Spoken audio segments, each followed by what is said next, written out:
This channel does not promote any violent, harmful, or illegal activities. All content provided by this channel is meant for an educational purpose only. Brought to you by V-Guard, co-powered by Sensodyne O Bhimal, বলো কথা Keshari. Associate sponsor Ultratech Cement.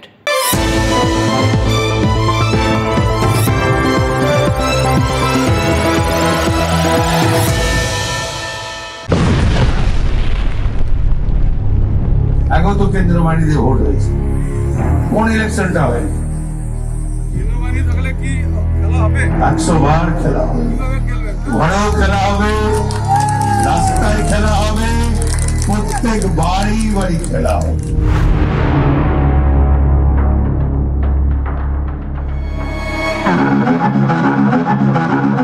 বাহিনীকে টেকে গুজে কিভাবে vote করতে হয় তা ভালোই জানতেন বীরভূমের শ্রেষ্ঠ বীর। তাই প্রতিটা ভোটে বীরভূমের রাঙা ধুলো উড়িয়ে সবুজ সাথী ছুটেছে তরতরিয়ে। অনুব্রত মণ্ডল জেলে, কিন্তু তার শেখানো মন্ত্রের তেজ কমেনি। গুরুমারা বিদ্যের জোরে এবারও বীরভূম সবুজে সবুজ। বীরভূমের বাইরের বীরেরাও শিখে নিয়েছেন নকুলদানা, গুড় বাতাসা আর পাঁচনের অমোঘ বাণী। সেই বাণীর তোরে বাহিনীও ফুৎকারে উড়ে যায়।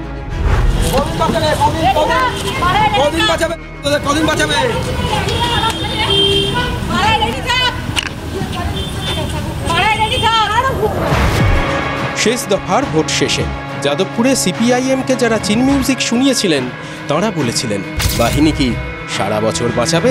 বাংলায় বাহিনী থাকবে কতক্ষণ যারা গাইছেন তারা কি বাহিনী বিদায়ের অপেক্ষায় বসে আছেন? কেন্দ্রীয় বাহিনী ফিরে গেলে কি হবে সেটা তো পরের কথা। বাহিনী থাকতেই যা হচ্ছে তাতে তো আর নিশ্চিন্তে থাকা যাচ্ছে না।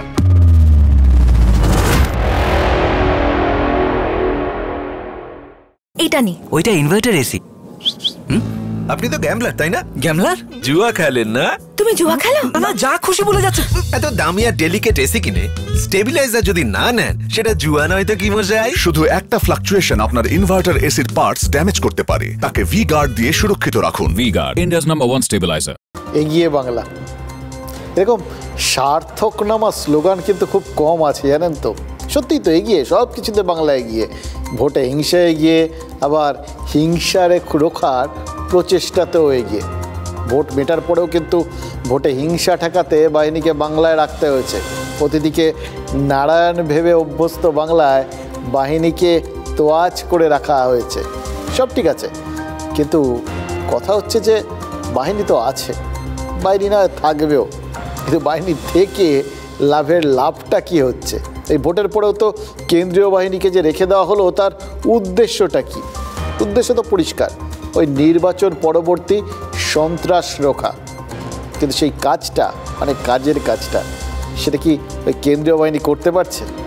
পঞ্চায়েত ভোটে যে সমস্ত নিদর্শন ইধার উধার বাংলা জুড়ে ছড়িয়ে ছিটিয়ে ছিল, সেগুলো রেফারেন্স বলে ধরে নিতে পারেন। মানে এই রেফারেন্সগুলোকে মাথায় রেখেই তো শান্তিতে ভোট করানোটা একটা চ্যালেঞ্জ হয়ে দাঁড়িয়েছিল নির্বাচন কমিশনের কাছে।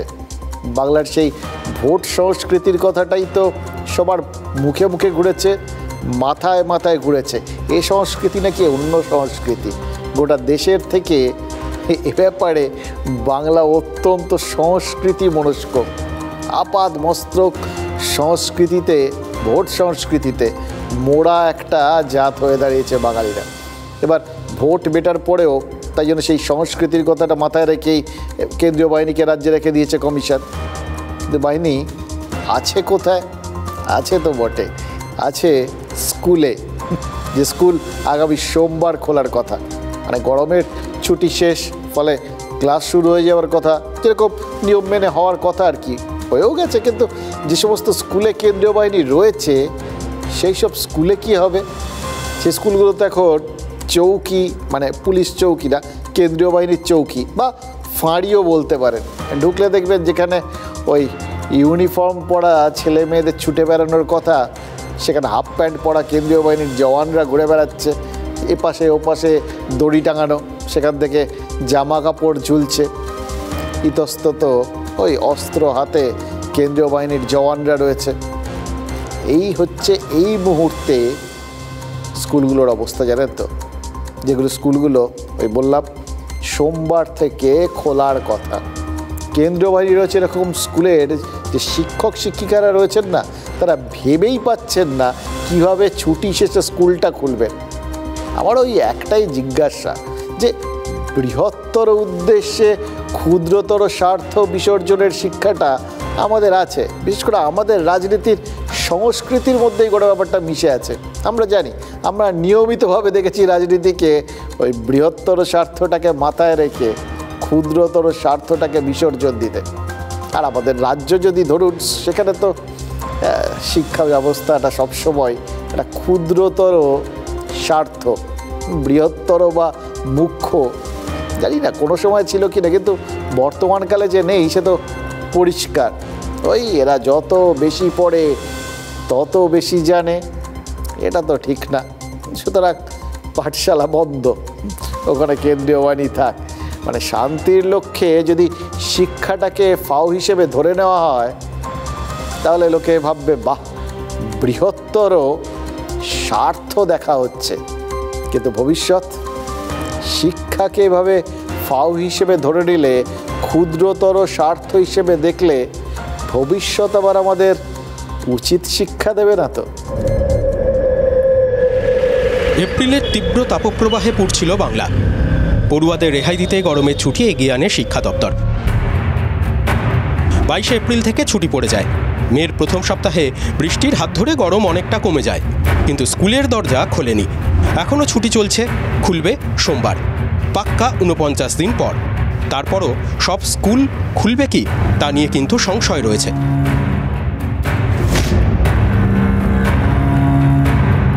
বড়দের ভোট, ছোটদের সাজা। ভোট মিটলেও অশান্তি কমেনি, তাই 400 কোম্পানি বাহিনীকে 19 জুন পর্যন্ত রাজ্যে রাখা হচ্ছে। জওয়ানরা থাকছেন বিভিন্ন স্কুলে, অতএব আরও 10-11 দিন একাধিক স্কুলে তালা ঝুলবে। এভাবে চললে সিলেবাস শেষ হবে তো? কিভাবে হবে? মাথায় হাত শিক্ষকদের। ছাত্রদের যে স্কুলে আসার যে প্রবণতা, সেই প্রবণতা দেখা যাচ্ছে খুব ঢিলেঢালা অবস্থা। সিলেবাস শেষ করা চ্যালেঞ্জের ব্যাপার হয়ে যাবে, বিশেষ করে সায়েন্সের সিলেবাসগুলো আর কি। ফিজিক্স, কেমিস্ট্রি, ম্যাথ একটা হিউজ সিলেবাস, এটা শেষ করে একটু সমস্যাই হয়ে যাবে আর কি। যে সকল স্কুলে এখনো পর্যন্ত বাহিনী আছে, সেখানে হয়তো ক্লাসটা তো অফ আছেই, হয়তো কেন ক্লাস অফ আছে। ক্লাসটা যদি বন্ধ থাকে তাহলে কিন্তু ওই স্কুলগুলোতে সিলেবাস সারার ক্ষেত্রে একটু অসুবিধা হয়ে পড়বে। কেন্দ্রীয় বাহিনী যদি স্কুলে থাকে তাহলে ছাত্রছাত্রীদের ক্ষতি হওয়ার সম্ভাবনা বেশি, পঠন পাঠনের ক্ষতি হওয়ার সম্ভাবনা বেশি। তাই আমরা দাবি করব সরকার উদ্যোগ নিক যে স্কুল থেকে কেন্দ্রীয় বাহিনীকে সরিয়ে অন্য কোনো জায়গায় রাখার ব্যবস্থা করা হোক। একটানা স্কুলে স্কুলে রয়েছে বাহিনী, ফলে ক্লাসরুম থেকে শৌচালয় সবই ব্যবহারের অযোগ্য। জামা কাপড় ঝোলানো স্ট্যান্ড হয়ে গেছে স্কুলের বেঞ্চগুলো। সব সাফাই করে তারপর তো স্কুল খুলতে হবে। এই পরিস্থিতিতে পড়াশোনা ঠিকভাবে শুরু হবে কিভাবে? ঘাম ছুটছে শিক্ষক শিক্ষিকাদের।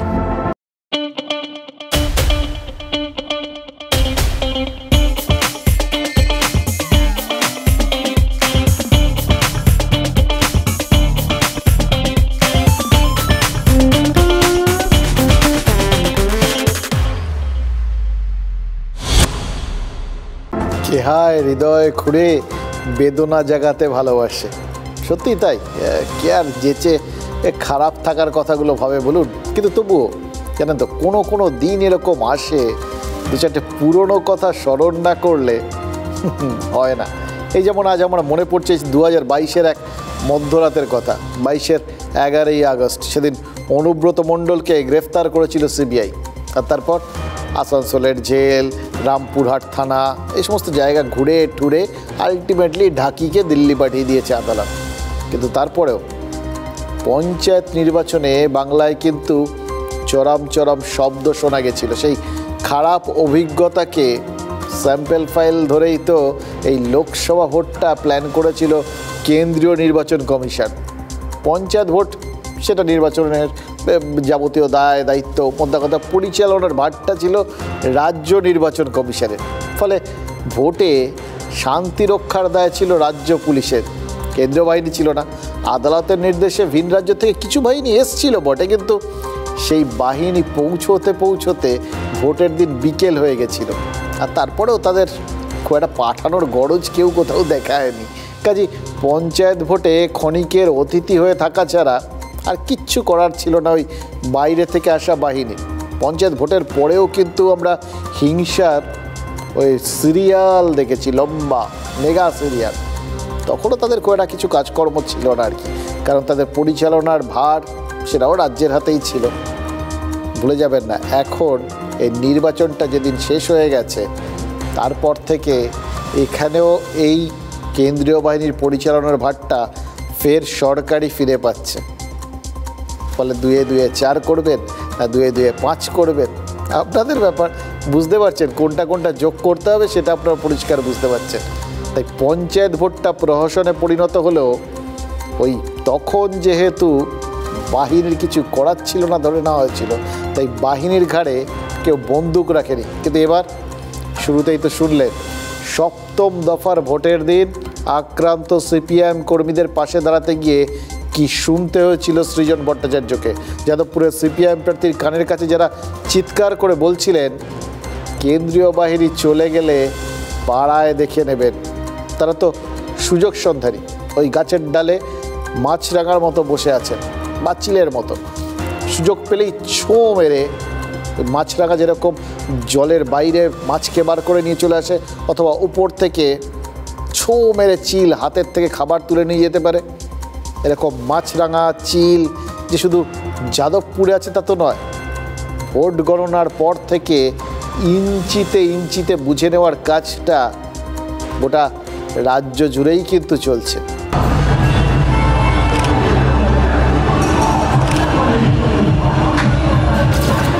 আবাসনের শাসন। TV9 বাংলা ভিডিও সত্যতা যাচাই না করলেও ভাইরাল হওয়া ছবিটা হাড়হিম করা হুমকিটি বলছেন অনেকেই। অভিযোগ, উল্টোডাঙ্গার এক আবাসনে এভাবেই শাসক দলের অটো ইউনিয়ন অটো ঢুকিয়ে বিজয় মিছিলের নামে হুঙ্কার ছেড়েছে। হুঙ্কার জয়ের না ভয়ের বোঝা যায়নি সেটা। অটো নিয়ে বাইক নিয়ে যারা ঢুকছে তারা হয়তো আগেও ঢুকতো, এখনও ঢুকছে। রেজাল্ট বেরিয়েছে বলে তাদের হয়তো আপনারা ভাবছেন। তৃণমূল কংগ্রেসের সাথে কোনো সম্পর্ক নেই, তা কথা। কারোর ওপরে হামলা নেই। ভাইরাল হওয়া ছবি হোক বা অভিযোগ, সবটাই কি মিথ্যে? বর্ধমান শহরের মিঠাপুকুরের এই সিসিটিভি ফুটেজটা অবশ্য অন্য কথা বলছে। মাথায় হেলমেট আর মুখে গামছা পরে অবাধে ভাঙচুর লুটপাট চলেছে একটা দোকানে। বিজেপির এজেন্ট বিশ্বনাথ মোদকের অভিযোগ, তৃণমূলের দুষ্কৃতীরা রেজাল্ট বেরোনোর পর বিজেপি করার ফল দেখিয়েছে তার দোকানে। কে করেছে এটা প্রমাণিত নয়, কিন্তু ভাঙচুরটা। জয়নগরে আক্রান্ত হয়েছেন বিজেপি নেতা। গোসাবায় বিজেপির জেলা সম্পাদককে মারধর করা হয়েছে বলে অভিযোগ। ভোটে হারের পর দিল্লির বৈঠকে গেছেন অধীর চৌধুরী। জেলায় বিক্ষিপ্ত অশান্তি চলছেই। বহরমপুর পুরসভার 4 নম্বর ওয়ার্ডে কংগ্রেসের কার্যালয়ে ভাঙচুরের অভিযোগ উঠেছে। একাধিক এলাকায় কেউ বা কারা জলের কল ভেঙে দিয়েছে বলে অভিযোগ। তৃণমূলের বিরুদ্ধে অভিযোগ উঠলেও একই সঙ্গে মুর্শিদাবাদে চলছে গোষ্ঠীদ্বন্দ্বের অভিযোগও। জলঙ্গি থানার হরিভক্তপুরে পুরনো তৃণমূল কর্মীকে মারধরের অভিযোগ উঠেছে একদল তৃণমূল সমর্থকের বিরুদ্ধে। সব মিলিয়ে দোকান ভাঙচুর, বিজয় মিছিলের নাম করে চাঁদার দাবি, মারধরের অভিযোগগুলো বিক্ষিপ্ত হলেও থামছে না মোটেও। हाँ शुक्ला जी, भिजवाना सिर्फ अल्ट्राटेक ही। मान गया बेटा, पर अल्ट्राटेक ही क्यों? आप ही ने तो कहा था कि घर जिंदगी में सिर्फ एक ही बार बनता है। घर एक, मौका एक, इसलिए सीमेंट भी देश का number 1। UltraTech, India's number 1 cement. ভোটে হারার পর আপাতত অধীর চৌধুরী দিল্লিতে রয়েছে। কংগ্রেসের ওয়ার্কিং কমিটি রয়েছে সেখানে, তিনি তো ওয়ার্কিং কমিটির সদস্য, তাই সেখানেই বৈঠকে যোগ দিতে গেছেন। আর সেই ফাঁকে বহরমপুরে জায়গা ফাঁকা, তাই কংগ্রেস কার্যালয়ে নাকি হামলা হয়ে গেছে। বহরমপুরের কুঞ্জঘাটায় কংগ্রেসের অফিসে ভাঙচুরের অভিযোগ, সেটাও পরিষ্কার বুঝতে পারছেন তৃণমূলের বিরুদ্ধে। কংগ্রেস কর্মীদের নাকি মারধরও করা হয়েছে বলে অভিযোগ শোনা যাচ্ছে। এবার জাতীয় স্তরে তারা তো জোট সঙ্গী, হাতে হাত মিলিয়ে চলার কথা, তার বদলে তাদের গায়ে তো হাত পড়ছে এ রাজ্যে এসে। জাতীয় স্তরের জোট সঙ্গীর হাতে এভাবে দলের কর্মীদের আক্রান্ত হওয়ার ঘটনাটাকে কীভাবে দেখবেন বলুন তো অধীর চৌধুরী? ফ্রেন্ডলি ফাইট হিসেবে মেনে নেবেন? নেওয়াটা কঠিন। অধীর চৌধুরী নেয়নি, সোশ্যাল মিডিয়ায় তিনি পরিষ্কার করে লিখেছেন। এখন তো প্রাক্তন সাংসদ তিনি, তাই বলতে হবে প্রাক্তন সাংসদ লিখেছেন যে তৃণমূলের ওই ইউসুফ পাঠানের কাছে হেরে গেলেও মুর্শিদাবাদ তার এবং তিনি মুর্শিদাবাদের। বেশ ডায়ালগ হিসেবে খুব ভালো, স্ট্রং ডায়ালগ, ফিল্মি ডায়ালগ। কিন্তু মুর্শিদাবাদ কার এই ফয়সলা যদি ভোটের বাক্সের পর হাতে কলমেও করতে হয়, তাহলে তো ওই প্রাগৈতিহাসিক যুগে ফিরে যেতে হবে। হাতের বদলে হাত, নাকের বদলে নাক, চোখের বদলে চোখ, মার্কা বদলা মার। এই ফর্মুলাই কি আমরা এরপরে দেখব? তাহলে তো প্রস্তুত হতে হবে, এই সবের শুরু। কেন্দ্রীয় বাহিনী তারা আরামে আছে, পড়াশুনো করছে। এবার পড়াশুনো করে পরের পরীক্ষায় নিশ্চয়ই তারা পাশ করবে, কিন্তু পাশ করতে খাটতে হবে। ওই ফর্মুলাটা তো ছড়িয়ে পড়ছে জানেন তো, এই হুগলির আরামবাগে এই ফর্মুলাটা একদম কি পৌঁছয়নি? এই ফর্মুলা মেনেই কি বিজেপি আর তৃণমূলের মধ্যে সংঘর্ষ হচ্ছে না? দেখুন, যে সংঘর্ষে আহত হয়েছেন যে দুজন, তারা কিন্তু এক পক্ষের না, দুপক্ষের দুজন।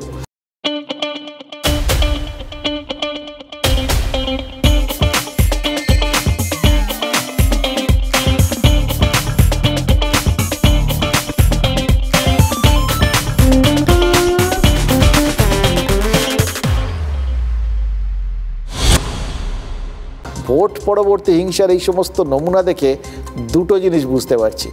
প্রথমত, যতই তৃণমূল নেত্রীর ওই তারই আদেশ ছিল আর কি, সেই জন্যই আমরা দেখেছিলাম সন্দেশখালিতে ক্যাসেট বাজিয়ে, মাইক বাজিয়ে শান্তি বজায় রাখার আবেদন করেছে তৃণমূল।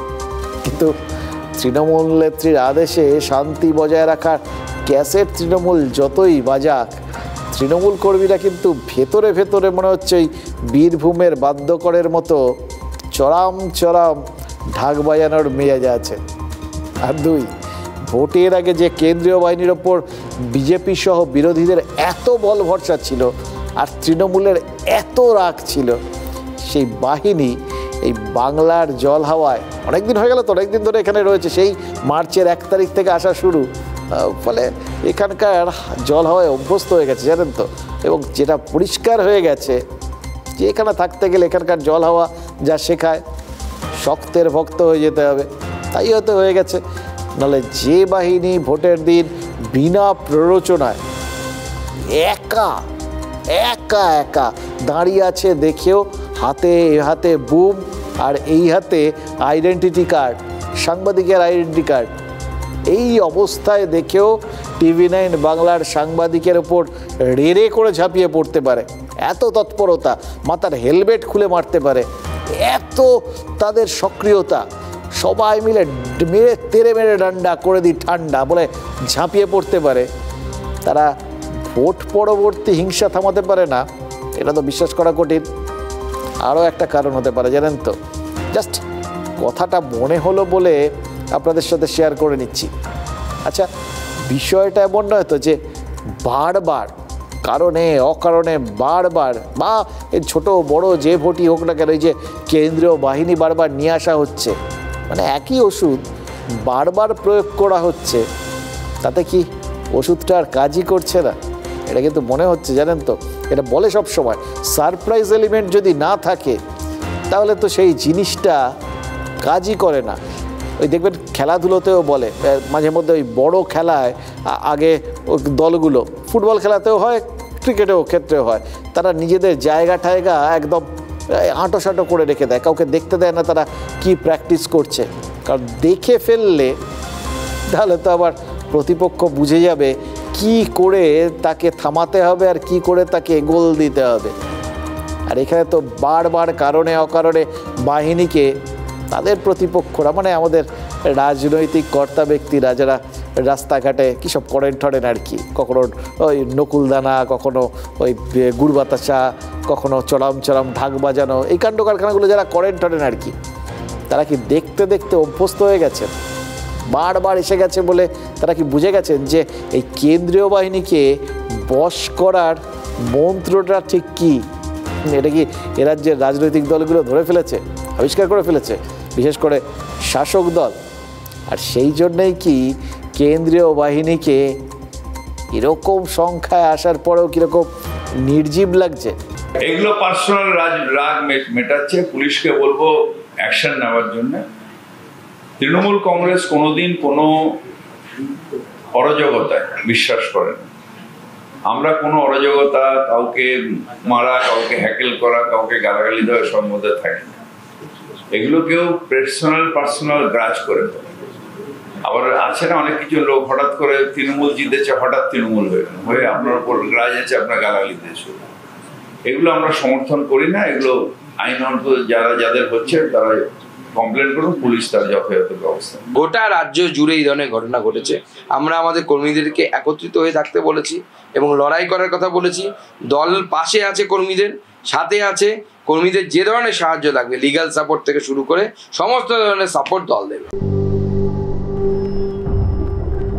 শিরশিরানি থেকে দ্রুত আরাম পান সেন্সোডাইন র্যাপিড রিলিফের সাথে।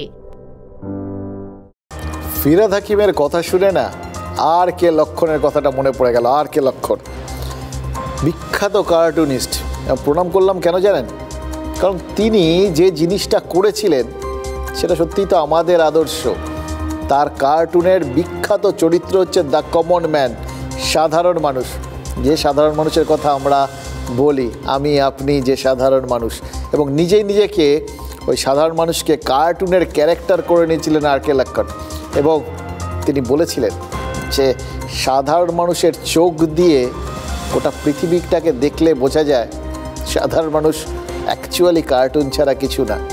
সেই তিনি আবার লিখেছিলেন, যবে থেকে কার্টুনগুলো রাজনৈতিক নেতা হয়ে গেল তবে থেকে আমি নেতাদের কার্টুন আঁকাই ছেড়ে দিয়েছি। এর থেকে বড় স্টেটমেন্ট বিশ্বাস করুন আজ পর্যন্ত কারুর কাছ থেকে কখনো পাইনি। ফিরহাদ হাকিম বললেন না, যারা মারছে তারা হয় ব্যক্তিগত আক্রোশ মেটাচ্ছে, আর নয়তো হঠাৎ করে তৃণমূল হয়ে গায়ের জোর দেখাচ্ছে। হঠাৎ করে তৃণমূল মানে তৎকালে টিকিট কেটে শেষ মুহূর্তে ট্রেনে চাপার মতো ব্যাপার নাকি? ইচ্ছে হলো টিকিট কেটে পাট করে উঠে বলল। ভোটের আগে তৃণমূল ছিল না, ভোটের পর তড়িঘড়ি তৃণমূলে অ্যাডমিশন হয়ে গেল। মানে এমনিতে আজকাল এরকম মাঝে মধ্যে অ্যাডমিশন করানো হয়, আমরা শুনেছি এমার্জেন্সি অ্যাডমিশন। কোনো সময় ডেকে হেঁকে তুলে নিয়ে গিয়ে কেউ নিজেদের কার্যালয়ে নিয়ে যায়, কেউ বাসে নিয়ে যায়, কেউ ট্রামে নিয়ে যায়, কেউ গাড়িতে নিয়ে যায়, কেউ আবার ফ্লাইট ভাড়া করেও নিয়ে যায়। এই সমস্ত আমরা দেখেছি। কিন্তু এই রকম যে এসেই পুরো পারফেক্ট অ্যাকশানে, আর যদি তারা এসেও থাকেন শেষ মুহূর্তে হঠাৎ করে মনে হলো ঢুকে পড়লেন, মানে তৃণমূলের দরজা তার মানে হাট করে খোলা, আর ঢুকে পড়েই তারা যখন ঢুকেই পড়েছেন তখন তো দলেরই একজন হয়ে গেছেন, তাহলে ফিরহাদ হাকিম তাদের দিকে আঙুল তুলছেন কেন? তাদের লোকে নবীন তৃণমূল বলবে বলে। দেখুন, লোকসভা ভোটের পর তৃণমূলে কিন্তু পুরনো সেই দিনের কথাটা নতুন করে প্রাসঙ্গিক হয়ে গেছে। নবীন প্রবীণ, এবং শুধু নবীন প্রবীণ না, দ্বন্দ্ব। লোকসভা ভোটে বহু প্রবীণ প্রার্থী নবীন নেতাদের এলাকায় কিন্তু পিছিয়ে ছিলেন। মানে বিভিন্ন আঙ্গিক থেকে আজকাল বিশ্লেষণ করতে হচ্ছে তো ফলাফলগুলো। সবসময় যে এই প্যারামিটারগুলো ছিল তা কিন্তু না, যত দিন যাচ্ছে এগুলো যোগ হচ্ছে। আগে দেখা হতো যে কোন বয়সের লোক কোথায় কিভাবে, বা কার এলাকা, বা পুরুষরা কীরকম ভোট দিয়েছেন, মহিলারা কীরকম ভোট দিয়েছেন, এই সমস্ত দেখা হতো। জাতটা তো বিচার করে ভোটের বিশ্লেষণ করা হতো, কিন্তু এরকম নবীন প্রবীণ এটা সচরাচর দেখা হতো না। এবার দেখা হচ্ছে। এই দক্ষিণ কলকাতাতেই যেরকম মালা রায় পিছিয়ে ছিলেন দেবাশিস কুমারের মতো কাউন্সিলরের ওয়ার্ডে, ফিরহাদ হাকিম তার বন্দর এলাকার থেকে তৃণমূলকে 42,000-এর লিড দিয়ে তবে ড্যামেজ কন্ট্রোল করেছিলেন। আর এখন তিনি উত্তরবঙ্গে যাচ্ছেন এই ভোটের ফলের পোস্টমর্টেম করতে। এবার কোথাও দলের ফল খারাপ হয়েছে, উত্তরবঙ্গে খারাপ হয়েছে, এর আগের বারও হয়েছিল, এবারও হয়েছে, এটার মধ্যে কোনো সমস্যা নেই। মানে যদিও কোচবিহারটা জিতেছে তাও, তাহলে সেখানে ফিরহাদ হাকিমের যাওয়ার মধ্যে বিশেষত্ব কি? দুটো।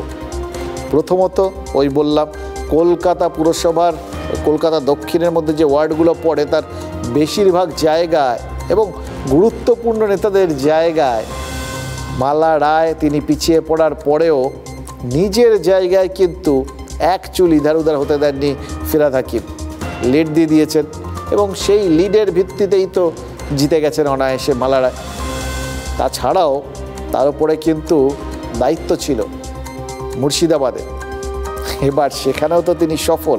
আর উল্টো দিকে উত্তরবঙ্গে সংগঠনের দায়িত্বে কে ছিলেন? অরূপ বিশ্বাস, কিন্তু তৃণমূল 8টার মধ্যে মাত্র 1টা আসন পেয়েছেন, এবং এই ফলাফলে নাকি রীতিমতো ক্ষুব্ধ তৃণমূল নেতৃত্ব। হওয়ারই কথা, যেখানে তারা গোটা রাজ্যে এরকম একটা নিজেদের জয়রথ ছুটিয়ে দিয়েছেন, সেখানে একটা জায়গায় গিয়ে পার্টিকুলারলি একটা জায়গায় গিয়ে বারবার সেই সীমানাটা লক্ষণ রেখার মতো কিছুতেই পার করতে পারছে না দলের জয়রথ, এটা মেনে নেওয়া যায় নাকি? আর ফিরহাদ হাকিম কিন্তু ওই উত্তরবঙ্গ নিয়ে শুরুতেই বলেছিলেন বাকি সব কিছু কাজ করেছে, ওখানেও ওই মহিলারা ভোট দিয়েছেন, ওখানেও লক্ষ্মীর ভাণ্ডার গেছে, প্রজেক্ট যা ছিল সেগুলো সব হয়েছে, সংগঠনে গণ্ডগোল ছিল। সংগঠন কার দায়িত্বে ছিল?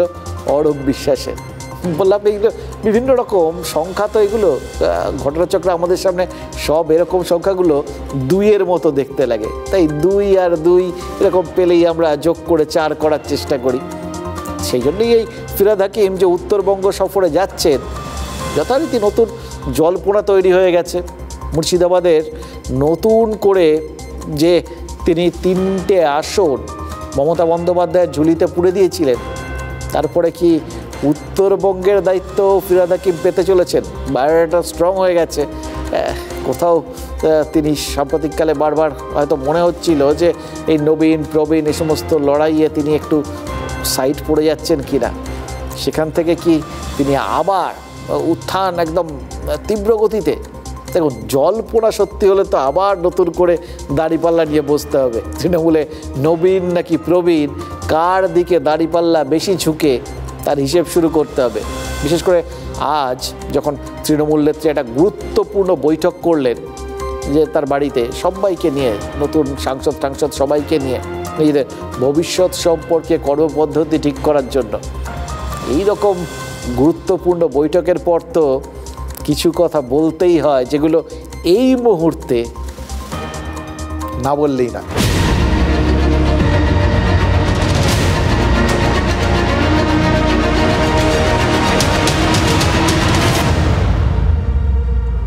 हाँ शुक्ला जी, भिजवाना सिर्फ अल्ट्राटेक ही। मान गया बेटा, पर अल्ट्राटेक ही क्यों? आप ही ने तो कहा था कि घर जिंदगी में सिर्फ एक ही बार बनता है। घर एक मौका एक, इसलिए सीमेंट भी देश का number 1। UltraTech, India's number 1 cement. দল জিতেছে, দল দুর্দমনীয় গতিতে এগিয়ে হচ্ছে, সব ঠিক আছে। মুখ্যমন্ত্রী কি বললেন? অন্তর্ঘাতের চেষ্টা হয়েছে। অন্তত একটা আসন সম্পর্কে তো একদম পরিষ্কার ইঙ্গিতই দিয়ে দিলেন কি হয়েছে। ইঙ্গিত বলতে হচ্ছে এই কারণে যে মমতা বন্দ্যোপাধ্যায় আজ কালীঘাটে দলীয় সাংসদদের যা বলেছেন তার দুটো ব্যাখ্যা হতে পারে। মমতা বন্দ্যোপাধ্যায়ের এক লাইনের একটা বাক্যকে নিয়েই তৃণমূলের অনেক নেতার শিরদাঁড়া নিয়ে ঠান্ডা স্রোত কিন্তু নেমে গেছে। মমতা বন্দ্যোপাধ্যায় বলেছেন যে তিনি 3 দিন রাস্তায় নেমে প্রচার না করলে কলকাতা উত্তর লোকসভা আসনটা বেরোতো না। বুঝতে পারলেন কেন? কতজনের শিরদাঁড়া দিয়ে ঠান্ডা স্রোত বয়ে যেতে পারে? এই কথাটার তো দুটো ব্যাখ্যা করা যায়। প্রথমত, দলের তরফে প্রচার খুব খারাপ হয়েছে। মমতা বন্দ্যোপাধ্যায় পথে নামার পর প্রচারে গতি এসেছে। আর দ্বিতীয় ব্যাখ্যা, তলে তলে চোরা বাতাস বইছিল। তিনি রাস্তায় নেমে নিজে দাঁড়িয়ে থেকে সেই হাওয়া ঘুরিয়েছেন। দেখুন, ওই কলকাতা উত্তর কেন্দ্রে যারা দায়িত্বে ছিলেন বা যারা দায়িত্ববান লোকজন, যারা এই কলকাতা উত্তরের স্টেক হোল্ডার ওখানে আছেন, কোনো না কোনোভাবে জড়িত, এই রকম যদি কথাবার্তা দলনেত্রী বলেন, ইঙ্গিতটা, তার দায়টা, তার দায়িত্বটা এদের সবার ওপর বার্তায়। আর যখন সেটা বর্তায়, তৃণমূল নেত্রী যখন সুনির্দিষ্টভাবে দায়টা চাপান, তখন তাদের নিশ্চিন্ত থাকার ঝোঁকই থাকে।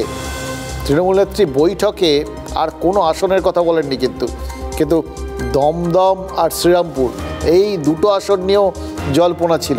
এই 3টে কেন্দ্রেই অভিষেক বন্দ্যোপাধ্যায় প্রচার করেননি।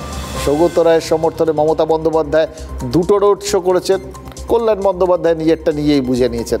অর্থাৎ খেলা যতই টান টান হোক, স্কোর বোর্ডে নবীন প্রবীণ দ্বন্দ্বের কোনো চিহ্ন নেই।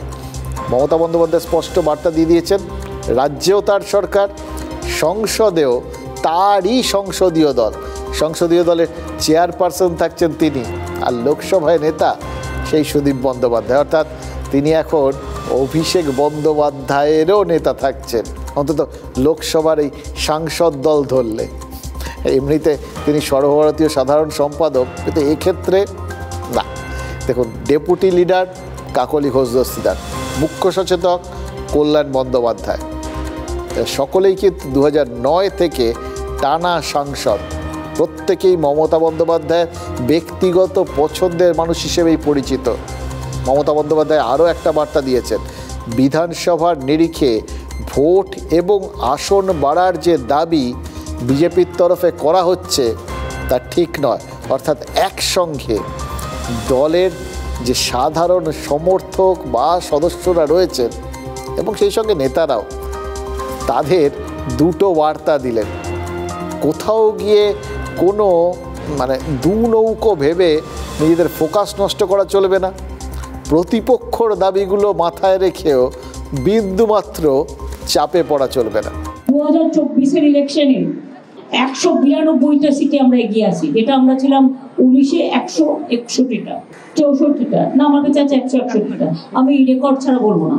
আর বিজেপি এগিয়ে আছে মাত্র 90টা, যেটা আগের বারে ছিল 121টা।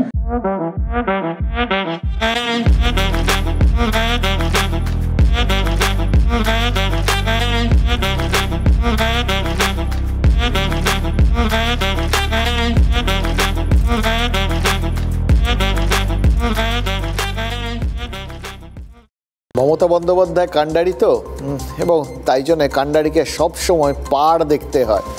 এক্ষেত্রে তৃণমূল নেত্রীর কথা শুনে মনে হচ্ছে এখন থেকেই 2026-এর জন্য দলকে তৈরি করছেন। ওই 26টা তিনি দেখতে শুরু করে দিয়েছেন। 21-এ 77 আসন জেতা বিজেপি লোকসভা ফলের নিরিখে কিন্তু এখন 90টা বিধানসভায় গিয়ে একথা স্বীকার করে নেওয়া মানে বিজেপি যে বিধানসভা ভিত্তিক ফলাফলে উন্নতি করেছে সেটা মেনে নেওয়া। এবার মমতা বন্দ্যোপাধ্যায়ের মতো পোরখাওয়া নেত্রী সেটা কখনো করেন? কেন বলুন তো যে কাঁধ ঝুঁকে যাওয়া প্রধান প্রতিপক্ষকে এইভাবে মানসিকভাবে চাঙ্গা হতে দেবে? তাই তো, তিনি যদি মেনে নেন তাহলে তো প্রতিপক্ষ যারা ভাবছিল সবই গেছে, তারা তো ভাববে না আমার ছালার মধ্যে একটা তো অন্তত আছে, ব্যাস চাঙ্গা, এবং তারা সামনের দিকে তাকাবে। এটাই তো তিনি চান না। একই সঙ্গে প্রতিপক্ষ সামনের দিকে তাকাচ্ছে বা প্রতিপক্ষের জন্য পজিটিভ কিছু আছে, এই ভাবনাটা যে মুহূর্তে দলের সমর্থকদের মাথায় ঢুকবে তখন তো তাদের মধ্যে নেগেটিভ চিন্তাভাবনা জন্ম নিতে পারে। সেটাই বা তিনি কেন হতে দেবেন? ফলে দুটো রাস্তাই বন্ধ করে দিলেন তিনি। কিন্তু চিন্তা সেটা তো অন্য জায়গায়। প্রতিদ্বন্দ্বীকে পড়ে পাওয়া 14 আনা সুযোগ করে দেওয়ার জন্য তৃণমূলের ভেতরেই যে লোক আছে, এই সংশয়টা কি তৃণমূল লুকিয়ে রাখতে পারছে না? শিবপুরের বিধায়ক, রাজ্যের ক্রীড়ামন্ত্রী, ক্রীড়া প্রতিমন্ত্রী মনোজ তেওয়ারি, তার ওয়ার্ডে হাওড়ার প্রার্থী প্রসূন ব্যানার্জি ভালো লিড পেয়ে গেছেন। এবার মনোজের আক্ষেপ, প্রসূন বন্দ্যোপাধ্যায় নাকি উপকার স্বীকার করছেন না। ভোটে জেতার পর নাকি ফোনও করেননি হাওড়ার জয়ী প্রার্থী। এবার ফোন না পাওয়ার কষ্ট এতটাই, মনোজ বুঝিয়ে দিচ্ছেন দলের ভেতর একটা অংশ প্রসূন বন্দ্যোপাধ্যায়কে জিততে সাহায্য করেনি, কিন্তু তিনি করেছেন।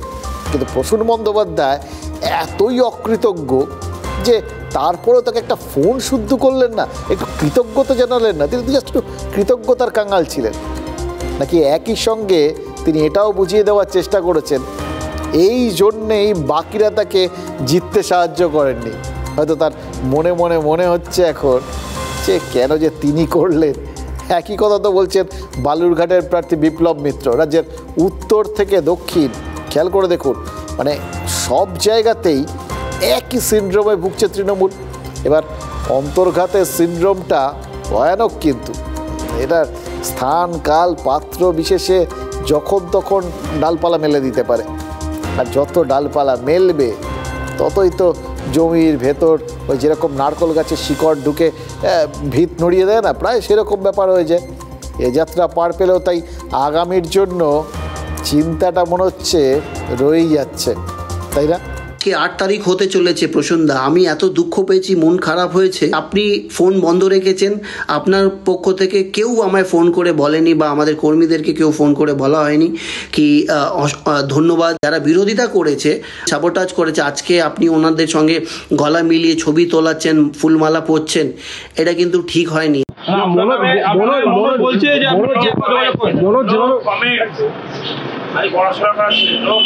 মনোজের বক্তব্য আপনি নাকি ওনার সঙ্গে যোগাযোগ করেন, বলছে আপনাকে যেটা চোখের সামনে আমরা দেখেছি, ভোগ করেছি, যারা বাধা দিয়েছে তাদের সঙ্গে করেছে বলে এই আউটবাস্ট।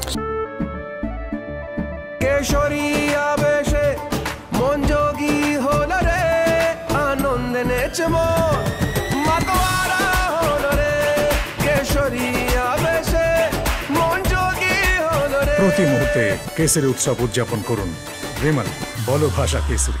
মানে মনোজ যে বার্তাটা দিলেন না, তার থেকে একটা পরিষ্কার, মানে প্রসূন বন্দ্যোপাধ্যায়কে তিনি একদিকে অকৃতজ্ঞ বোঝালেন, আর তার সঙ্গে যেটা বোঝালেন সেটা আরও ইন্টারেস্টিং। মানে দলের মধ্যে কারা দলের বিরুদ্ধে কাজ করছে, অন্তর্ঘাত করছে, দলের ক্যান্ডিডেটকে জেতানোর চেষ্টা না করা মানে তো অন্তর্ঘাত করাই, দলের বিরুদ্ধে কাজ করা। তাদের চিনতে গেলে নাকি প্রসূন বন্দ্যোপাধ্যায়ের দিকে তাকিয়ে থাকলেই তার মানে চলবে, তার সঙ্গে যারা আছেন তারাই তার মানে দলকে জেতানোর চেষ্টা করেননি। বললেন তো মনোজ, যারা দলকে জেতানোর চেষ্টা করেননি তাদের নিয়েই ঘুরে বেড়াচ্ছেন প্রসূন বন্দ্যোপাধ্যায়, ছবি তুলছেন, ঘুরে বেড়াচ্ছেন, তাই না? এবার প্রসূন বন্দ্যোপাধ্যায় তিনিও কি কিছু বললেন না? নো কমেন্টস বললেন। এ ধরনের মানে অভিজ্ঞ রাজনীতিক হয়ে গেছেন তো, অনেকগুলো বছর হয়ে গেল, অনেকগুলো বার তিনি সাংসদ হয়ে গেলেন, তাই এই পরিণত বোধটা, বয়সেও তিনি প্রবীণ, সেটাও ঠিক আছে, কিন্তু তার সঙ্গে কি বললেন, তিনি লেখাপড়া জানা লোক, ওই জন্য নো কমেন্টস। এইবার বুঝতে পেরেছি, এটাই বোঝাতে চেয়েছেন। তাহলে যিনি কমেন্টস করেছেন তার লেখাপড়া নিয়ে প্রশ্ন তুললেন নাকি? দেখুন, প্রসূন ব্যানার্জি আর মনোজ তেওয়ারি দুজনেই খেলার মাঠের লোক, তাদের মধ্যে এই যে লড়াইটা, এটাকে স্পোর্টিং ফাইট ধরবেন নাকি স্পোর্টিং স্পিরিটের অভাব বলে ধরবেন? মনোজের কথা শুনে কিন্তু মনে হচ্ছে শুধু অভিমান বা আক্ষেপ নয়, সুনির্দিষ্ট অভিযোগটাও রয়েছে। এবার এই অভিযোগটাই কলকাতা সহ রাজ্যের বিভিন্ন পুরসভায় তো ছড়িয়ে রয়েছে। ফলে গ্রামে একচ্ছত্র শাসন কায়েম করলো, শহরের বহু এলাকায় তৃণমূল পিছিয়েছে। এবার মজার বিষয় কি জানেন, এই বছরেই কিন্তু আরও কয়েকটা ভোট হওয়ার কথা আছে, বেশ কিছু বিধানসভার উপনির্বাচন রয়েছে, এবং হাওড়া আর দুর্গাপুরের মতো পুরসভাতেও নাকি ভোটের চান্স রয়েছে। সেরকম সময়ে মনোজের মতো নেতাদের মনে যদি অভিমানের পাহাড় জমতে থাকে, তাহলে পরবর্তী ভোটগুলোর আগে সেই অভিমানটা রিলিজ হবে কি করে বলুন তো? আর রিলিজ না হলেই তো মানে বিরাট বড় সমস্যা। এই অভিমানের পাহাড়ে দলের কোন প্রার্থী যে কখন চাপা পড়ে যাবে কেউ তো গ্যারান্টি কিছু দিয়ে বলতে পারবে না। এবার মমতা বন্দ্যোপাধ্যায় আজকের বৈঠকে পরাজিত প্রার্থীদেরও যে শুভেচ্ছা জানিয়েছেন, সেটারও কারণ কি এটাই যে কোথাও গিয়ে তার মনে হচ্ছে যারা হেরেছেন তাদেরও হারার কথা ছিল না, তাদের যারা জিতেছেন তাদের যেরকম তাদের দলের লোকেরাই জিতিয়েছেন, যারা হেরেছেন তাদেরও দলের লোকেরাই হয়তো হারিয়েছেন, এটাই হয়তো তার মনে রয়েছে। ফলে জেতা হারা যা কিছু হয়েছে সবটাই তার দলই করেছে, অন্য কেউ আর কিছু করেনি। এটা একটা পরিতৃপ্তির বিষয়, জানেন তো। এই জন্যই বোধহয় সবাইকেই তিনি শুভেচ্ছা টুভেচ্ছা জানিয়েছেন। কিন্তু জেতা আসনেও পিছিয়ে থাকা ওয়ার্ডের জন্য পরেশ পাল বা কুণাল ঘোষের মতো নেতাদের তো তিনি কথাও শুনিয়েছেন, প্রশ্নের মুখে ফেলে দিয়েছেন, এবং জবাব যদি সময় মতো না আসে তাহলে কিন্তু আগামী ভোটগুলোই পরাজিতদের যে শুভেচ্ছা জানাচ্ছেন, যে স্পিরিটটা দেখাচ্ছেন তৃণমূল নেত্রী, তার ভাবনা চিন্তা, তার বডি ল্যাঙ্গুয়েজ, তার শব্দ নির্ণয়, এই সব কিছুর মধ্যে একটু গণ্ডগোল হয়ে যাবে না তো? অন্যরকম হলে কিন্তু আরও অনেকের ওই বললাম শিরদাঁড়া দিয়ে ঠান্ডা স্রোত ওঠানামা করবে, এটা এখনই বলে দিতে পারি। ভোটের রেজাল্টের পর পর্যালোচনায় বসলেন মমতা বন্দ্যোপাধ্যায়। বিরোধীরা কবে এমন আলোচনায় বসবেন জানা না গেলেও জানা যাচ্ছে বিধায়কহীন 10-10টি বিধানসভা উপনির্বাচন হতে চলেছে বাংলায়। সিতাই তৃণমূল বিধায়ক জগদীশ চন্দ্র বসুনিয়া কোচবিহার লোকসভায় জিতেছেন।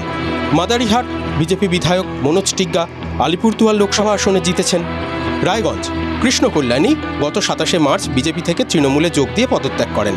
রানাঘাট দক্ষিণ মুকুটমণি অধিকারী গত 19 এপ্রিল বিধায়ক পদে পদত্যাগ করেন। বাগদা তৃণমূলের বিশ্বজিৎ দাস বিধায়ক পদে পদত্যাগ করে লোকসভার প্রার্থী হন। নৈহাটি তৃণমূল বিধায়ক পার্থ ভৌমিক ব্যারাকপুর লোকসভা থেকে জিতেছেন। হাড়োয়া তৃণমূলের আরেক বিধায়ক হাজী নুরুল ইসলাম বসিরহাট লোকসভায় জিতেছেন। মেদিনীপুর তৃণমূলের বিধায়ক জুন মালিয়া লোকসভায় জিতে গেছেন। তালড্যাংরা বিধায়ক অরূপ চক্রবর্তী বাঁকুড়া লোকসভায় জিতেছেন। মানিকতলা 2022-এর 20 ফেব্রুয়ারি প্রয়াত হন বিধায়ক সাধন পাণ্ডে, ফলে এই এলাকাটিও বিধায়কহীন। মামলার কারণে 2 বছর উপনির্বাচন আটকে ছিল মানিকতলায়, জটিলতা কেটেছে। বাকি 9 কেন্দ্রের মধ্যে 6 জন বিধায়কই লোকসভায় জিতেছেন।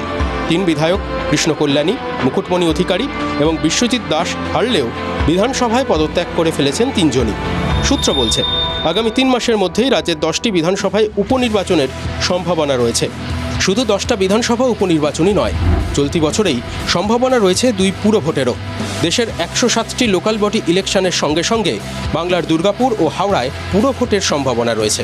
আর সেখানেই পুরুলিয়ার পুর এলাকার ভোটের বিশ্লেষণ গুরুত্বপূর্ণ। পুরুলিয়ার হারের সঙ্গে সঙ্গে 3 বিধানসভা এবং পুর এলাকাতেও ধাক্কা খেয়েছেন শাসক প্রার্থী।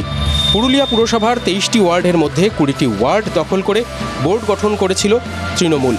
অথচ লোকসভায় পুর এলাকায় বিজেপি যেখানে 44,000-এরও বেশি লিড পেয়েছে, সেখানে তৃণমূলের প্রাপ্তি দ্বিগুণেরও কম, 21,500। লোকসভায় দুর্গাপুর পুরসভা ভিত্তিক রেজাল্টটা এখানেই গুরুত্বের। 2017-র ভোটে 43টি ওয়ার্ডের সবকটিতেই তৃণমূল জিতেছিল। 2022-এর অগাস্টে মেয়াদ ফুরিয়েছে মিউনিসিপ্যালিটির। লোকসভার রেজাল্টে দেখা যাচ্ছে তৃণমূল মাত্র 10টায় এগিয়ে রয়েছে, বাকি 33টা ওয়ার্ডেই এগিয়ে গিয়েছে বিজেপি। শাসকের বড় জয়ের পর উপনির্বাচনের ফলাফল অনেক সময় শাসকের পক্ষেই যায়। হাওড়া লোকসভার নিরিখে সব ওয়ার্ডে তৃণমূল এগিয়ে থাকলেও দুর্গাপুর পুরসভায় দুশ্চিন্তা রয়েছে। সেই অঙ্কে মেয়াদ উত্তীর্ণ এই 2 পুরসভায় চলতি বছরেই ভোট করাতে কি সমানভাবে আগ্রহটা থাকবে?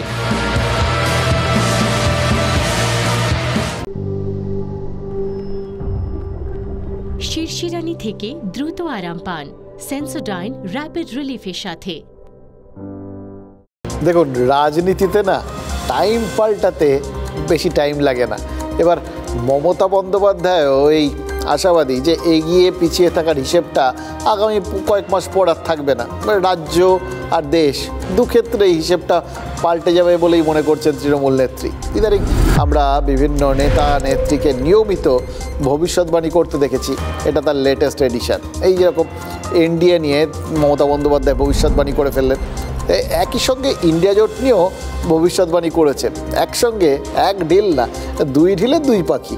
মমতা বন্দ্যোপাধ্যায় কংগ্রেসকে খুব ভালোভাবে যে চেনেন সেটা তো ওই ভোটের রেজাল্টের দিনেই বুঝিয়ে দিয়েছিলেন। সাংবাদিকদের সামনেই অভিষেককে ডেকে বলেছিলেন যে ইন্ডিয়া জোটের বৈঠকে গিয়ে যেন সবার সঙ্গে আলাদা আলাদা করে কথা বলেন। তখন বোঝা যায়নি, পরে বোঝা গেছে। দেখুন, অভিষেক একদম কথা অক্ষরে অক্ষরে পালন করেছেন। গেছেন, গিয়ে অখিলেশ যাদব, উদ্ধব ঠাকরেদের সাথে কথা বলেছেন, মানে একজনের সাথে দিল্লিতে আর একজনের সাথে মুম্বাইতে গিয়ে। এবং অভিষেক কেন এরকম করছিলেন তার একটা আবছা আভাস কিন্তু তখন থেকেই পাওয়া যাচ্ছিল। একটা রূপরেখা মোটামুটি তৈরি হচ্ছিল, কোথাও গিয়ে যেন জোটের মধ্যেই একটা উপজোট তৈরি হচ্ছে। এই উপজোটটা হচ্ছে কংগ্রেসের আধিপত্য না মানার বার্তা। কিন্তু কেন হঠাৎ করে কংগ্রেসকে এই বার্তাটা এই রকম সময়ে একটা দেওয়ার দরকার কি পড়লো? একটা সরকার ঠরকার গঠন হলে তখন মন্ত্রিত্ব হ্যান ত্যান সমস্ত ব্যাপার নিয়ে হয়তো চাপ সৃষ্টি করার ব্যাপার থাকতো, সেসব নেই। ইন্ডিয়া জোট যে সরকার গঠনের জন্য ঝাঁপাবে না সে তো ভোটের পর দিনই বলে দেওয়া হয়েছিল। তা সত্ত্বেও তার পরদিন কেন অখিলেশের সঙ্গে দেখা করলেন অভিষেক বন্দ্যোপাধ্যায়, আর কেন ওই দিল্লি থেকে সরাসরি কলকাতা না ফিরে মুম্বাই হয়ে এলেন উদ্ধবের সঙ্গে দেখা করতে, এই বিষয়গুলো ওই বললাম মোদ্দা কথা হচ্ছে উপজোট তৈরির একটা যে রূপরেখা তৈরি হয়ে গেল সেটার প্রয়োজন হলো কেন? কংগ্রেসের সাংবাদিক বৈঠকে এই নিয়ে জয়রাম রমেশকে প্রশ্ন করা হয়েছিল, আর তিনি কোথাও গিয়ে যে স্টান্সটা নিলেন না, দেখে মনে হচ্ছিল সেই লকডাউনের টাইমটা ফিরে এসছে, জানেন তো। মানে তখন তো একটাই কথা ছিল, সোশ্যাল ডিস্টেন্সিং। এই অভিষেক সংক্রান্ত প্রশ্নের থেকেও কিন্তু প্রায় সেরকমই সোশ্যাল ডিস্টেন্সিং মেনটেন করলেন জয়রাম রমেশ। शुक्रिया सर। अभिषेक बनर्जी की अखिलेश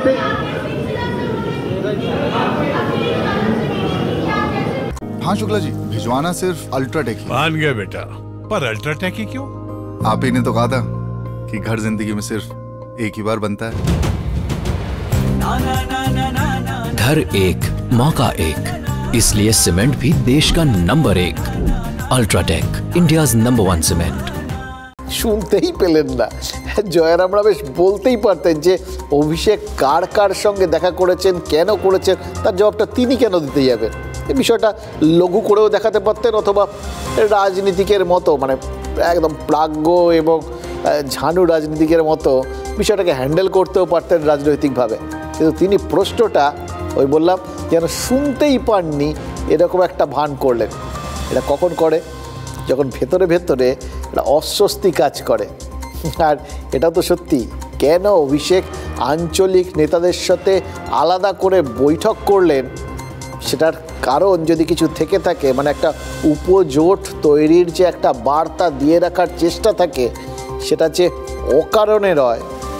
এবং তারা যে বলে না সাপের হাঁচি বেঁধে চেনে, এই কংগ্রেসকে যে তৃণমূল খুব ভালো করে চেনে সেটাই বোঝা গেল যখন ওই আজ বর্ধিত ওয়ার্কিং কমিটির বৈঠক হলো কংগ্রেসের। দেখুন, ভোটের পর এই ধরনের ওয়ার্কিং কমিটির বৈঠক বছর 2009 বসেছিল, তাতে রাহুল গান্ধী সভাপতিত্ব ছেড়ে দেওয়ার কথা ঘোষণা করেছিলেন। আর আজ একদম পুরো উল্টো পরিস্থিতি। আমি বললাম টাইম বদলাতে টাইম লাগে না, কংগ্রেস টেনে টুনে 100 ছুঁয়েছে, আর তাতেই তারা মহা খুশি। হ্যাঁ, আরেকটা ওই আর কে লক্ষণের আরেকটা ওই কার্টুনের কথা মনে পড়ছে, জানেন তো, যে একটা বন্ধ ঘরের দরজার ভেতর থেকে সবাই হই হই করতে করতে বেরোচ্ছে নেতারা, আর তলায় তার ক্যাপশন লেখা, আজকে আমাদের ভয়ঙ্কর আনন্দের দিন, আমাদের নৈতিক জয় হয়েছে, আমরা আগের বারের থেকে কম ব্যবধানে হেরেছি। এইটাই হচ্ছে মজা। কম ব্যবধানে হারাটাও রাজনীতি অন্য অ্যাঙ্গেল থেকে দেখে জয়ের মেজাজে দেখতে পারে এবং সেলিব্রেট করতে পারে। আজ ওয়ার্কিং কমিটি জুড়ে এরকমই তো মুড ছিল। রাহুল গান্ধী জিন্দাবাদ, দারুণ করেছেন, দুর্ধর্ষ। ওই তার ভারত জোড়ো যাত্রার জন্যেই কংগ্রেসের এই উত্থানটার মধ্যে দিয়েই তারা জয় দেখছেন। দক্ষিণ থেকে উত্তর, পূর্ব থেকে পশ্চিম, যেখান দিয়ে যাত্রা গেছে সেখানে 41টা আসন জিতে ফেলেছে কংগ্রেস। শরিকরাও কয়েকটা জিতেছেন। এবার এই সব মিলিয়ে মিশিয়ে যোগ ঠোক করে ওই যাত্রার সুফল হিসেবে একটা হিসেব পেশ করা হয়েছে ওয়ার্কিং কমিটির প্রস্তাবনায়। আর উত্তরপ্রদেশে সাফল্যের জন্য প্রিয়াঙ্কা গান্ধীকে কৃতিত্ব দেওয়া হয়েছে। দেখুন, উত্তরপ্রদেশে যদিও বিজেপিকে মূল ধাক্কাটা দিয়েছেন অখিলেশ যাদব, কিন্তু কংগ্রেস সেখানে এখনও সিঙ্গেল ডিজিট। কিন্তু সেগুলো ভুলে যান, যে কটা আসনে কংগ্রেস জিতেছে দাপটের সঙ্গে জিতেছে, এবং তার কৃতিত্ব প্রিয়াঙ্কার। এবং কংগ্রেস এই যে একটা মানে আসছে তারা একটা শক্ত জায়গায় পৌঁছচ্ছে, এরকম একটা হাওয়া তৈরি করে দিতে পেরেছিল। তাই জন্যই হয়তো অখিলেশ যাদবের পক্ষে ওই এরকম একটা বড় ধাক্কা দেওয়াটা সম্ভব হয়েছে। রাস্তাটা তারাই প্রস্তুত করে দিয়েছিলেন। এরকম একটা মানে মুড আর কি, এরকম একটা ব্যাখ্যা আর কি। এবং এক্ষেত্রে গোটা ব্যাপারটা ওই বললাম কৃতিত্বকার প্রিয়াঙ্কার, আর পুরোটা মিলিয়ে কৃতিত্বকার রাহুল আর প্রিয়াঙ্কার। তাহলে কংগ্রেসের সংসদীয় দলের চেয়ারপারসন এবার ফের হলেন সোনিয়া গান্ধী। 5 বছর পর ঘুরে ফিরে কংগ্রেস কার নামে জয়ধ্বনি করছে? গান্ধীদের নামে। মানে ঘুরে ফিরে কংগ্রেস কাদের চৌকাঠে পৌঁছলো এই 5 বছর পর? গান্ধীদের চৌকাঠে। কেরালার কেসি বেণুগোপাল বলে দিয়েছেন এই নির্বাচন থেকেই কংগ্রেসের পুনরুজ্জীবন শুরু হলো। আচ্ছা, এটা কি মল্লিকার্জুন খাড়গেকেও একটা বার্তা দিয়ে দেওয়া? মানে মাঝখানের সময়টা তো তিনি ছিলেন, এবং এই যে কংগ্রেস গান্ধী চৌকাঠ থেকে একটু অন্যদিকে একটু দূরত্ব রেখেছিল, একটুখানি সরে এসছিল, সেখান থেকে ফের ওই চৌকাঠের কাছাকাছি আসতেই পুনরুজ্জীবন হলো। এটাই কি বোঝাতে চাইলেন? হ্যাঁ, সবাই কে যে কাকে বার্তা দেয় না, আর রাজনীতিতে বার্তা দিতে কেউ ছাড়ে না। যার যখন চান্স আসে মশাই টাক করে দিয়ে দেয়। এই যে ওয়ার্কিং কমিটিতে সর্বসম্মত দাবি উঠে গেল রাহুল গান্ধী বিরোধী দল নেতার পদে বসুন, ঠিকও হয়ে গেল। সেখান থেকেই তৃণমূলের মতো বিরোধীদের আপত্তি শুরু। এই জায়গাটাই মমতা বন্দ্যোপাধ্যায় অনেক আগে আঁচ করতে পেরেছিলেন। দেখুন, কংগ্রেস তাদের ওয়ার্কিং কমিটিতে যা খুশি প্রস্তাব পাশ করাতে পারে, তাতে কারুর কিচ্ছু বলার নেই, কোনো তাদের ইন্ডিয়া জোটের অন্য কারুরও কিচ্ছু বলার নেই, একদম কি নেই। যখন জোটের কথা বলা হচ্ছে, যখন জোটকে সামনে রেখে যাবতীয় কথাবার্তা বলা হচ্ছে, তখন কি মানে বড়সড়ি কি বলছে না বলছে বুঝে শুনে কথা বলার বিষয় থাকে। তো এইখানে দলগুলো কেন, ওই আঞ্চলিক দলগুলো যারা ইন্ডিয়া জোটে রয়েছেন, তারা কেন এই রাহুল প্রিয়াঙ্কার ন্যারেটিভটা এক পেশেভাবে হজম করে নেবে? কেন এরকম সিদ্ধান্তগুলো হয়ে যাবে? কিন্তু যে সিদ্ধান্তগুলো কোথাও গিয়ে তাদের ওপরেও লাগু হবে, সেটা এক পেশেভাবে নিলে তারা কেন হজম করবে? এই যে ওখানে রাহুল প্রিয়াঙ্কা তাদের মাথায় তুলে নাচা হচ্ছে, নাচুন, কিন্তু তৃণমূলের নবীন প্রজন্ম তারা তো বলছে অভিষেক গেম চেঞ্জার। তিনি এত 7 লাখের ওপর ভোটে জিতেছেন, নিজেও তো তিনি এই রকম একটা কঠিন পরিস্থিতিতে ওই বাংলার উত্তর থেকে দক্ষিণ অবধি এরকম যাত্রা করেছিলেন, ফলো এসছে। আর সপা তারাও তো নিশ্চয়ই অখিলেশ যাদবকে গাল ভরা কোনো নামে ডাকবে। এই রকম উত্তরপ্রদেশের মতো জায়গায়, যেখানে যোগী এখনো মুখ্যমন্ত্রী, যেখানে ওই সদ্য রাম মন্দির তৈরি হয়ে গেছে, এই রকম একটা পরিস্থিতিতে সেখান থেকে তিনি তো হিরো বিজেপিকে ধাক্কা দিয়ে। কিন্তু রাহুল গান্ধী যদি এই সমস্ত ভাবনাকে জাস্ট ইগনোর করে বিরোধী দল নেতা হয়ে যান, তাহলে তো তিনি শুধু কংগ্রেসের নেতা থাকবেন না, লোকসভার ওই বাঁ দিকে যতজন সাংসদ বসার জায়গা পাবেন, অর্থাৎ বিরোধীদের সবার নেতা হয়ে যাবেন রাহুল। মানে যে 100 জন সাংসদ নিয়ে রাহুল রাজত্ব করবেন, আসলে কিন্তু সেটা 100 জন নয়, 26টা দলের 236 জনের নেতা হয়ে যাবেন রাহুল। এবার সেটা মেনে নেওয়াটা আঞ্চলিক দলগুলোর পক্ষে সম্ভব নয়। ভোটের ফল ঘোষণার দিন কংগ্রেসের ব্যালেন্স শিট দেখেই মমতা বন্দ্যোপাধ্যায়, তিনি তো বললাম না ওই সাপের হাঁচি বেঁধে চেনে, আর তিনি তো ঝানু অভিজ্ঞ রাজনীতিক, তিনি আন্দাজ করেছিলেন যে ওয়ার্কিং কমিটিতে তারা ঠিক কী করতে চলেছে। তাই অভিষেককে কিন্তু আগাম বলে দিয়েছিলেন সকলের সঙ্গে দেখা করতে, কারণ 234 জন সাংসদ রাহুল গান্ধী উপার্জন করেননি, তারা সবাই করেছেন নিজের মতো করে করেছেন। তারা মোদির বিরুদ্ধে এই প্রত্যেকটা দল রাহুলের পাশে দাঁড়িয়েছেন। ফলে রাহুল কোনো ইস্যুতে যাতে একা সিদ্ধান্ত না নেন, সেই জন্যই কিন্তু আগে ভাগে তাকে বার্তা দিয়ে রাখলেন মমতা বন্দ্যোপাধ্যায়। আর এই কারণেই অভিষেক বন্দ্যোপাধ্যায় এই যে সাইড মিটিংগুলো করলেন, সেগুলো নিয়ে জয়রাম রমেশ একটা কথাও বলেননি। কে যে কাকে বার্তা দেয় না, আর রাজনীতিতে বার্তা দিতে কেউ ছাড়ে না, যার যখন চান্স আসে মশাই টাক করে দিয়ে দেয়। এই যে ওয়ার্কিং কমিটিতে সর্বসম্মত দাবি উঠে গেল রাহুল গান্ধী বিরোধী দল নেতার পদে বসুন, ঠিকও হয়ে গেল। আর সেখান থেকেই তৃণমূলের মতো বিরোধীদের আপত্তি শুরু।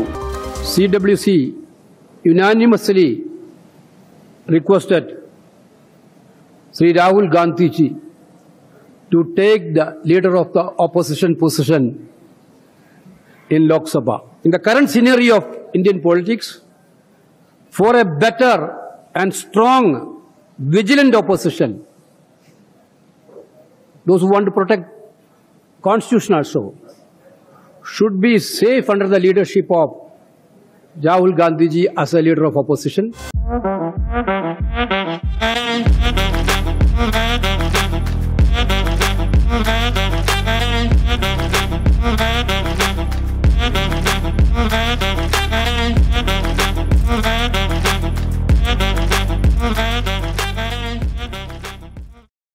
বলার সময় পুরো বিরোধীদের কথা বলা হচ্ছে, সমস্যাটাও সেখান থেকেই হচ্ছে। আমরা ওই ছোটোবেলায় মনে আছে যখন ইতিহাস পড়তাম, তখন ইতিহাসটা অন্যরকম ছিল আর কি। যাই হোক, সেই ইতিহাসের মধ্যে একটা লাইন ছিল, ভারত সম্পর্কে বলা হতো এটা হচ্ছে বিচ্ছিন্নতার মধ্যে ঐক্য, ইউনিটি ইন ডাইভার্সিটি। এই ইন্ডিয়া জোট, ইন্ডিয়া ঐক্য তারাও বলেন আর কি। এটার মধ্যে কোথাও গিয়ে মনে হচ্ছে ঐক্যের মধ্যে বিচ্ছিন্নতা, এবং সেই বিচ্ছিন্নতা বেশ ভালোভাবে বর্তমান। আর এর ফাঁকেই নরেন্দ্র মোদী ওরা যতই ব্যস্ত থাকুন নিজেদের মধ্যে বিচ্ছিন্নতা নিয়ে এবং নিজের স্বার্থ দেখার বিষয়টা নিয়ে, তার মধ্যে নরেন্দ্র মোদী তার শপথটা সেরে নিচ্ছেন কাল। নরেন্দ্র মোদীর সঙ্গে বিজেপির বেশ কয়েকজন গুরুত্বপূর্ণ মন্ত্রীও শপথ নিতে পারেন। জেডিইউ আর টিডিপির অন্তত 2 জন মন্ত্রীকে শপথ করিয়ে নিতে চায় টিম মোদি। মানে বাংলায় বিজেপি সাংসদদের সংখ্যা এমনিতে 12, গতবার 18 জন সাংসদ নিয়ে 4 জন প্রতিমন্ত্রী পেয়েছিল বাংলা, এবার 12 জন সাংসদ। শরিক নির্ভরশীল সরকার, ফলে বাংলার ভাগ্যে কি কিছু জুটবে? উত্তরবঙ্গে 6, দক্ষিণবঙ্গে 6। 2024-এর লোকসভা ভোটে বাংলা থেকে বিজেপির হাতে 12 সাংসদ। 2019-এ গেরুয়া ঝড়ে বাংলা দিয়েছিল 18 সাংসদ। এবার 6 কেন্দ্র হাতছাড়া হওয়ার পরেই বিজেপির অন্দরে ক্ষোভের স্রোত যেমন বইছে, ঠিক একইভাবে উঁকি মারছে একটা প্রশ্ন: বাংলা থেকে কতজন মন্ত্রী মোদীর মন্ত্রিসভায় ঠাঁই পাবেন? নানা অঙ্ক কষে একাধিক নাম নিয়ে জোর জল্পনা চলছে পদ্ম শিবিরের অন্দরে। উত্তরবঙ্গ বিজেপির শক্ত ঘাঁটি। এবারের ভোটে দক্ষিণবঙ্গ থেকে 5টি আসন কম পেয়েছে গেরুয়া শিবির, কিন্তু উত্তরবঙ্গের দুর্গ মোটের ওপর ধরে রেখেছে তারা।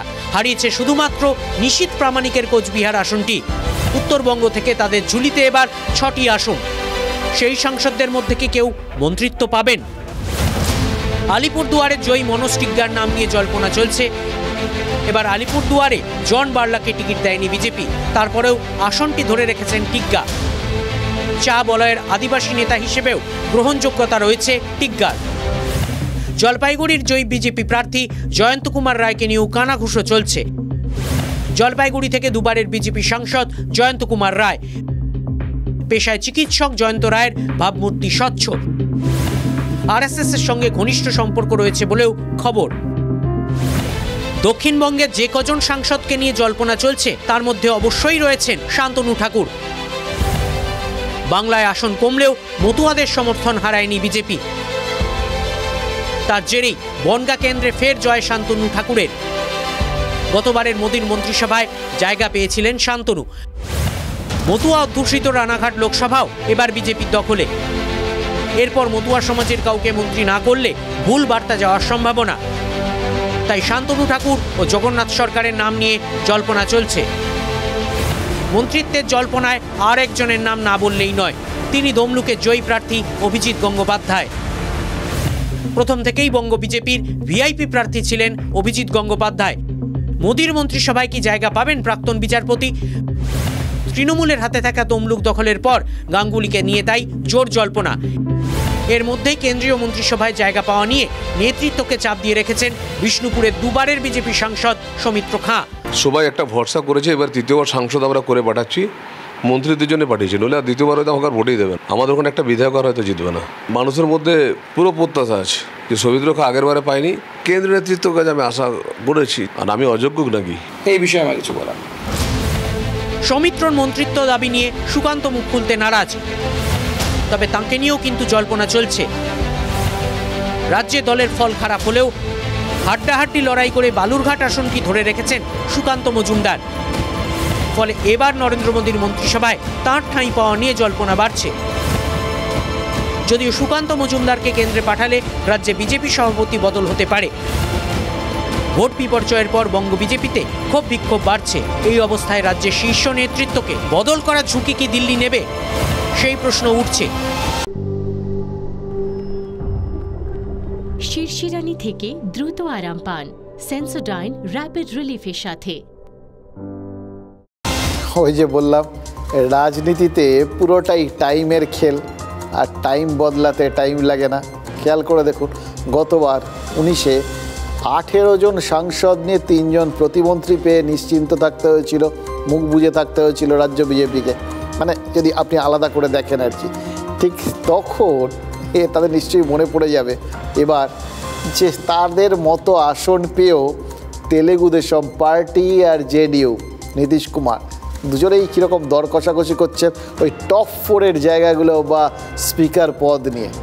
কীরকম সময় বদলে যায়, তাই না? ওই সময়ে 18-র কোনো মূল্যই পায়নি বিশেষভাবে প্রতিমন্ত্রী, আর এখন 18 ভীষণ গুরুত্বপূর্ণ। কিন্তু এই যে এই সময় বদল এবং তাতে আনুপাতিক হারে ইধার উধার হয়ে যাওয়া, শুনলেন তো এতজন যে দাবিদার হিসেবে নামগুলো ভাসতে থাকে, তার মধ্যে বাদ তো যাবেনই। এবার কে যাবেন, কজন যাবেন, সবাই যাবেন কি না তার তো কোনো ঠিক ঠিকানা নেই। কেউ বাদ গেলে ক্ষোভের আগুনটা দপ করে জ্বলে উঠবে কি না গ্যারান্টি দেওয়া যায়?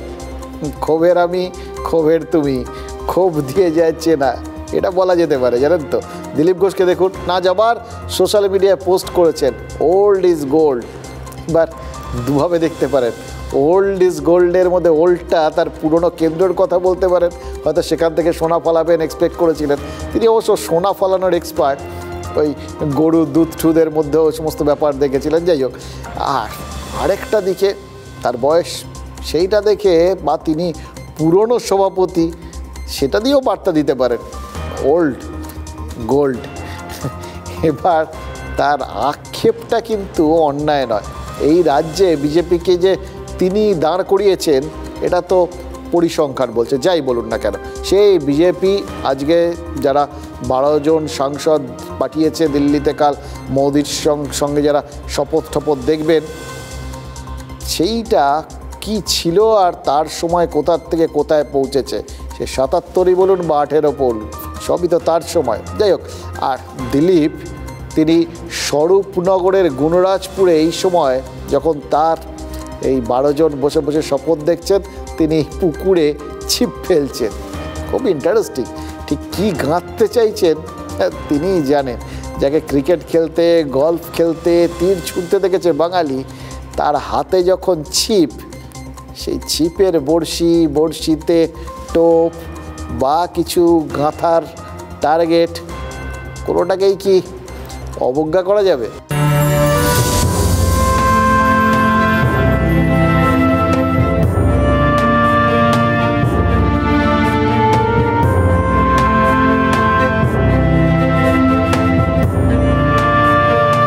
আসলে এটা হচ্ছে ভেড়ি, এখানে বড় মাছ নেই, ছোট ছোট মাছই, চারা মাছ।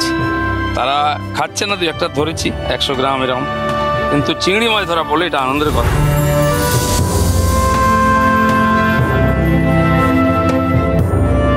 আজকে এখন কাজ নাই, ইলেকশন হয়ে গেছে, আর তার আগে সেই জন্য এখন ফ্রিলি একটু সময় কাটাবার জন্য এসেছি আমরা আর কি।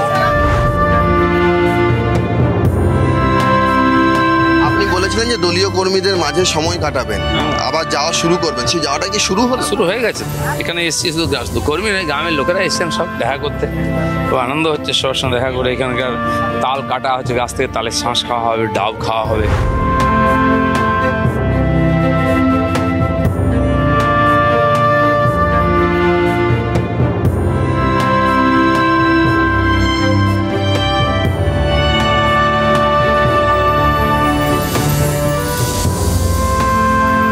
দেখলেই মনোবল বাড়ে সবার, এত লোক দেখতে এসছে, বাস দেখা করতে এসেছি সবার সঙ্গে। আপনি একটা ফেসবুকে পোস্ট করেছেন ওল্ড ইজ গোল্ড, সেটা কেন? তারপরেই শটাং এখানে এই জন্য যে এখন পার্টি হেরে যাচ্ছে, গতিরুদ্ধ হয়ে গেছে, পুরনোদেরকে ডাকা উচিত, পুরনোদের সঙ্গ নেওয়া উচিত। আমার মনে হয় পুরনোদেরকে গুরুত্ব দেওয়া হয়নি বলে খানিকটা আমাদের রেজাল্ট খারাপ হয়েছে।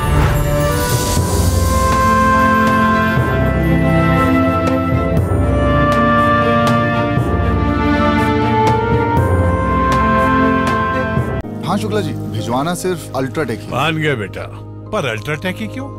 आप ही ने तो कहा था कि घर जिंदगी में सिर्फ एक ही बार बनता है।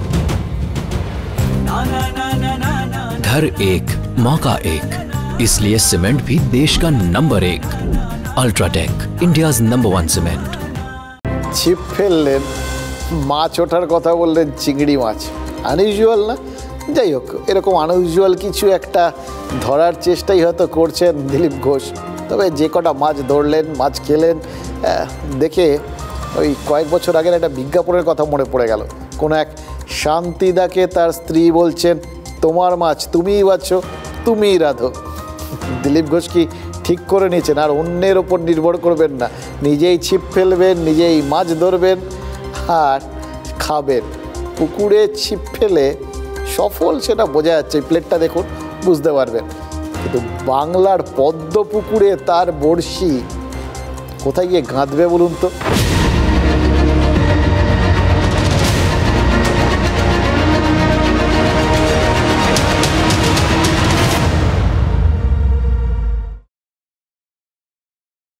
ব্রট to you by V-Guard, co-powered by Sensodyne ও ভিমল বলো কথা কেশরী। Associate sponsor UltraTech cement.